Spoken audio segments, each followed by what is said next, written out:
Berapa banyak orang yang ingin hidup pada hari ini, tapi kemarin sore malaikat maut sudah mencabut nyawanya.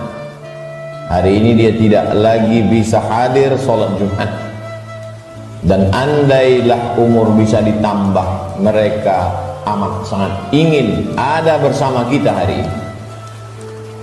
Berapa banyak pula orang yang hari ini, jam ini sehat walafiat, tapi ada yang dicabut Allah dari dalam badannya.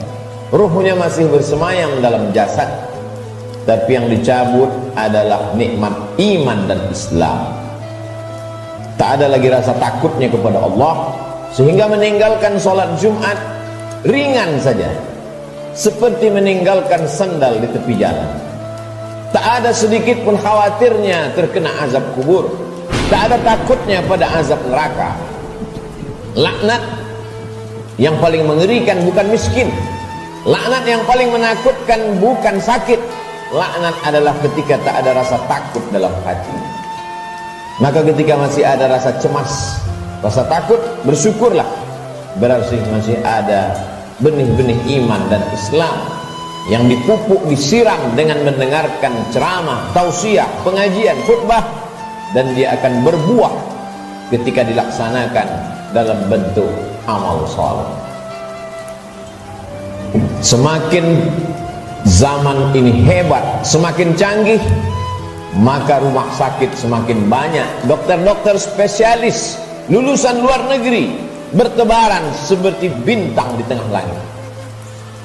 Tapi apakah umur manusia makin panjang? Tidak. Apakah penyakit makin hilang? Tidak.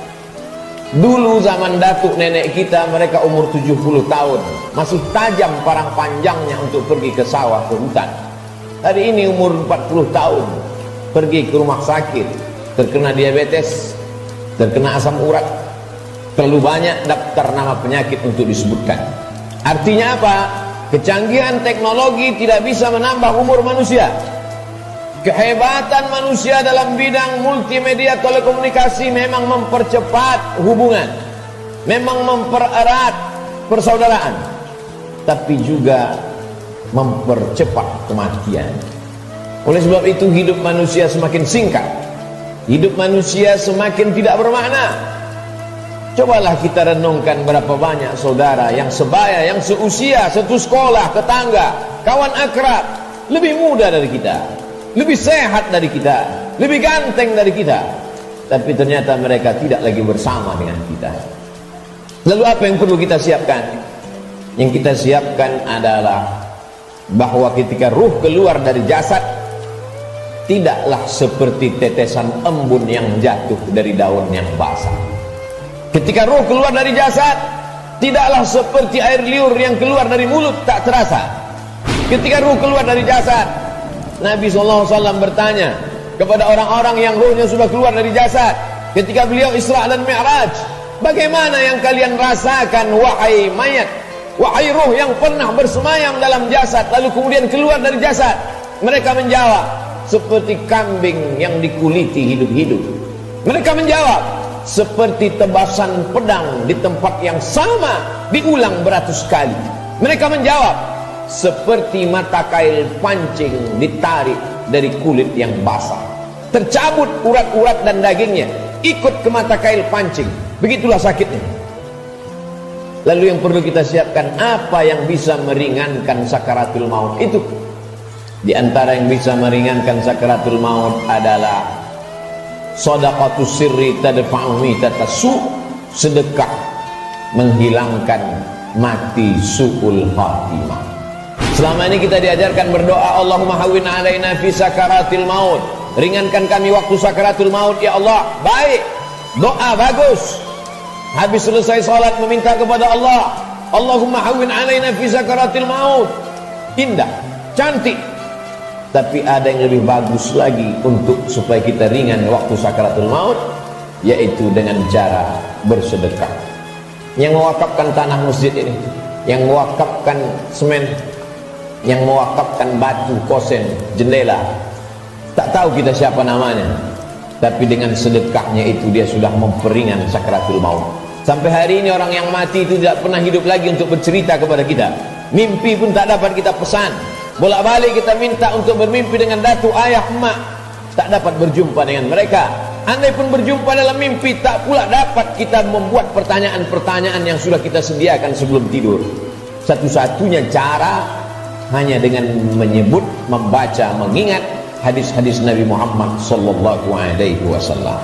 Dan itu adalah iman. Hari ini orang sedang krisis dengan iman. Dia tidak lagi percaya. Mana itu alam akhirat?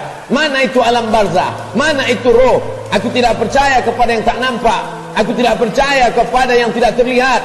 Yang aku percaya hanya yang bisa aku pegang dengan tangan, yang bisa aku rasa dengan lidah, yang aku tatap dengan mata, yang aku dengar dengan telinga. Begitu sombongnya manusia berkata, mana itu? Mana dia? Mana yang tidak nampak itu? Tapi ketika kematian datang, adakah yang bisa melihat kematian? Percaya, mati. Tak percaya pun mati.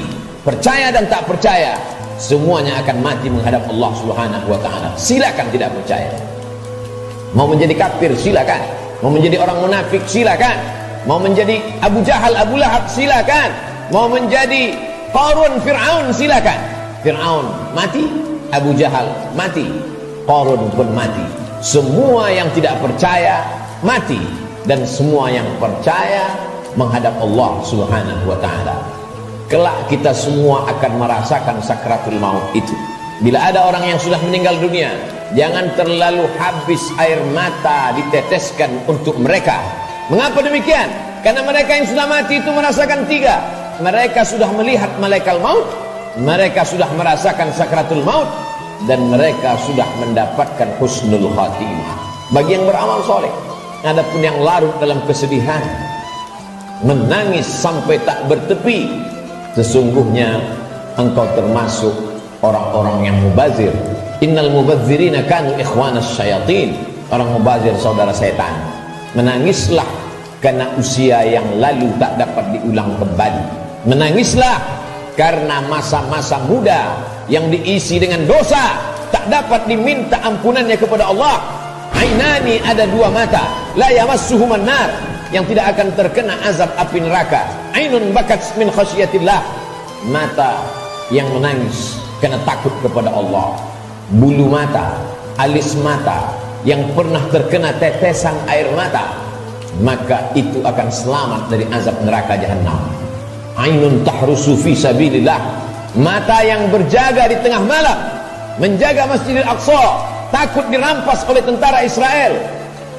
Pejuang-pejuang fi sabilillah, itulah mata yang selamat dari azab Allah Subhanahu wa ta'ala.